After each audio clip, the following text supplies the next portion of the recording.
एकपल्टको कुरा हो, माता पार्वती स्नान गर्न लाग्नुभयो। जानुभन्दा अगाडि उहाँले आफ्ना सानो छोरालाई ढोका बचाउन भन्नुभयो। गणेशजी साना तर साहसी थिए। ढोकामा कडाइले उभिए। त्यही बेला भगवान शिव फर्किनुभयो। तर सानो गणेशले ढोका खुल्न दिएनन्। शिवजी धेरै पटक सम्झाउनुभयो, तर गणेशजी आफ्नो ठाउँमा अडिग रहे। रिसले भरिएर भगवान शिवले त्रिशूल उठाउनुभयो र सानो गणेशको टाउको छुट्याइदिनुभयो। माता पार्वतीले देखेर धेरै रुनुभयो।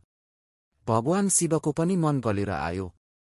उहाँले सबै देवताहरूलाई बोलाएर भन्नुभयो, जो जीव पहिलो भेटिन्छ उसको टाउको ल्याऊ। भगवान शिवले एउटा सानो मिठो हात्तीको टाउको ल्याउन लगाउनुभयो र गणेशजीलाई फेरि जीवन दिनुभयो।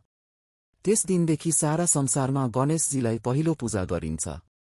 सानो माया लाग्दा हाम्रा गजानन भगवान। यदि तपाईको मुटु पनि यो सुन्दर कथाले छोयो भने यति मिठो काम गर्नुहोस्, हाम्रो युट्युब च्यानल अहिले नै सब्स्क्राइब गर्नुहोस्। तपाईको एउटै क्लिकले हाम्रो मुस्कान अझै फराकिलो बनाउँछ।